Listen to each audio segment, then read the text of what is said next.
Senator, the president has constitutional authority in order to support. Cite the provision of the Constitution. I'd have to pull up the specific provision, but our Office of General Counsel, alongside our leadership, has reviewed and ensured in the order that we set out that it's completely constitutional for the president to use federal troops to defend federal law enforcement. Look, I'd like to know the specific constitutional statutory authority. The president made it clear that he relied on Section 12406 of Title 10 with regard to the National Guard troops. I need to know the authority, California neighborhood. Senator, so you'll follow up with me? Yes, Senator, but there's plenty of precedent of active duty troops being used to support law enforcement. Historical precedent. I'm not disputing that. I am just asking you to cite the authority under which the active duty Marines are being deployed to California. It's in the order, ma'am, but we'll make sure we get it to you as well. Thank you. Welcome back, fellow patriots, to Right View Nation, where truth is spoken, freedom is sacred, and we give credit where credit is due. Now, I know a lot of you come here expecting hard-hitting critiques of the Biden administration, and trust me, they've earned plenty. But today, we're doing something rare in this political climate. We're giving honest recognition to someone who, in the face of pressure and partisan attacks, stood firm, showed strength, and put the interests of national defense ahead of political theater. I'm talking about the Secretary of Defense, and yes, we're going to give him his due. Let's talk about what happened. A senator demanded to know the specific legal authority under which active duty Marines were deployed to California neighborhoods. Now, let me be crystal clear. We all value the Constitution, and every deployment of U.S. troops within our borders should be legal, justified, and absolutely transparent. No arguments there. But here's the thing. The Secretary didn't panic. He didn't fumble or dodge responsibility. What he did was stick to the facts and defend the constitutional authority of the president to support federal law enforcement, something that has precedent and something that is constitutional. He explained that the legal basis was thoroughly vetted by the department's legal counsel and assured the committee that follow-up details would be provided. That's not evasion, that's accountability. He didn't make anything up on the spot, and he didn't cave to the pressure. That's leadership. Now some folks might say, but what about the exact statute? Why didn't he quote it immediately? Because this wasn't a law school exam. This was a policy hearing, and the Secretary gave a serious answer grounded in constitutional precedent. He invoked the executive's authority, the same kind of authority used by past presidents, Republican and Democrat alike, to secure federal interests in times of instability. And guess what? It's not a new idea. Presidents have deployed federal troops before: Eisenhower, Kennedy, even Reagan. When the situation demands it, when local enforcement can't handle the threat, it becomes the president's duty to act. So let's not pretend that defending American neighborhoods from chaos is somehow a scandal. If we truly believe in law and order, then we should expect our leaders to use every constitutional tool available to maintain it, and that includes active duty Marines when the circumstances demand it. Now let's talk about the budget. I want to follow up on a couple of lines of questioning. Just specifically, Mr. Secretary, what is the authority that the administration is using to deploy active duty Marines to California neighborhoods? What authority? Senator, the president has constitutional authority in order to support. Cite the provision of the Constitution. I'd have to pull up the specific provision, but our Office of General Counsel, alongside our leadership, has reviewed and ensured in the order that we set out that it's completely constitutional for the president to use federal troops to defend federal law enforcement. Look, I'd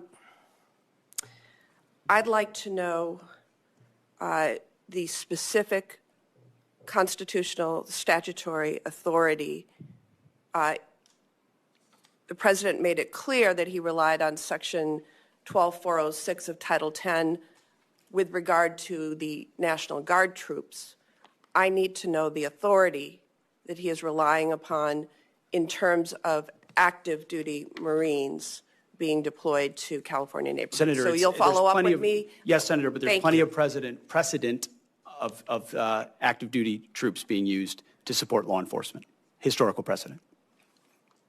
I'm not disputing that. I am just asking you to cite the authority under which the active duty Marines are being deployed to California. It's in the order, ma'am, neighborhoods. but we'll make sure we get it to you as well. Thank you. I want to dovetail on a couple of other comments also with regard to the lack of specific detail in the budget request for the Department of Defense. I take great pride in Wisconsin's contributions to our national defense, and that includes many Wisconsinites who are hard at work building the Constellation-class frigate. There is no mention of frigate procurement, just like Senator Collins noted that there's no mention of destroyer procurement in the budget materials that you provided to this committee.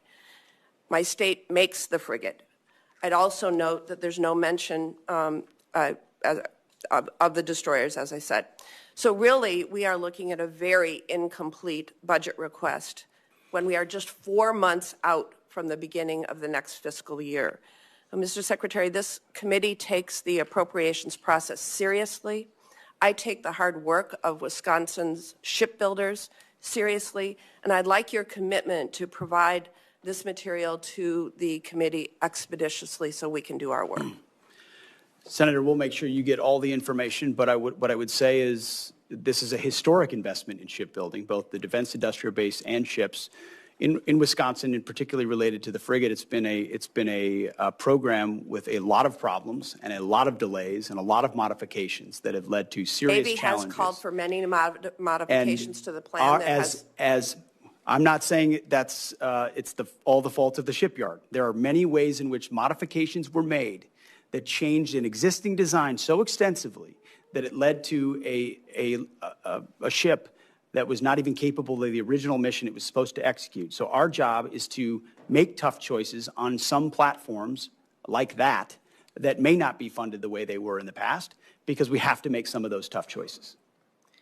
Well, we don't have any of the detail right now of what your plans are with regard to the frigate or the destroyer, and we need that information to do our jobs. Can you get it to me? We have that information, Senator. We have worked in real time in 4 months to reverse a lot of priorities from the previous administration. We have those details and that information, and we will get it to you. Well, the committee needs those details. So this committee has also worked hard alongside the department to improve recruitment and meet retention goals. The department is planning to separate several thousand service members due to your partisan beliefs about troops who are transgender. Mr. Secretary, I've seen your speeches and social media posts, but what I'm interested in is the sound policy analysis that we would expect from the Secretary of Defense on how this misguided decision will impact military readiness. My colleagues and I have requested this information from you, and we are still waiting to receive it. And so I will ask you now, what assessment did the Department of Defense conduct prior to implementation to evaluate the impact that this policy would have on our national security? Moreover, what is the cost to recruit and train thousands of individuals of comparable experience and skill? Thankfully, recruiting is not an issue. It's at historically high levels, and we're proud of the cross-section of Americans that are joining. What analysis did you do? We did extensive analysis, Senator, and we agree with the assessment of the executive order that was issued by the White House that there are mental health issues associated with gender dysphoria that complicate military service and readiness, and as a result, we made the decision. I have asked for that analysis. Please provide it to me and the committee. We will provide it. And then, Mr. Secretary, I think we can all agree that we are at a critical point in our history with respect to global threats that need to counter adversaries like China and Iran. You've gotten a number of questions along those lines. And I'm disappointed that you are instead focusing on a class of ships named for civil rights leaders. You chose Pride Month to direct the Navy to rename a ship named for Navy veteran Harvey Milk. This committee will continue to pursue serious work in the interests of American national security, and I ask you to choose to join us in that endeavor. Senator, we're not interested in naming ships after activists. That's the stance we're taking. Yes, there were complaints about the defense budget not including line items for destroyers or frigates, particularly from senators representing shipbuilding states. That's fair. States want transparency and security for their workers, and I respect that. But what the Secretary did here was tell the truth, even when it wasn't politically convenient. He admitted that the frigate program had issues, delays, design modifications, mission capability problems. And instead of throwing more money at a broken system, he said, "We have to make tough choices."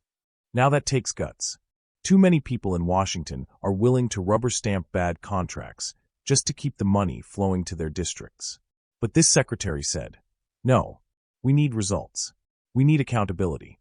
We need the right ships for the right missions." That is the kind of fiscal responsibility and strategic thinking we need more of, not less. Let's get into the hot-button issue, transgender service members. The secretary was accused of promoting a partisan purge. But folks, let's be honest, the military is not a social experiment.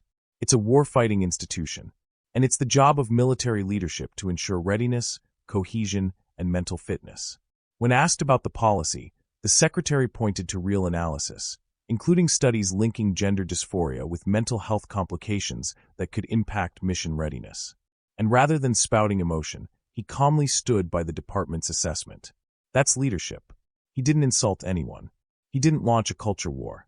He simply explained that hard choices are made when the nation's security is on the line. If someone's condition could compromise a unit's effectiveness in the field, it is absolutely fair for military leadership to take that into account. That's not discrimination. That's common sense.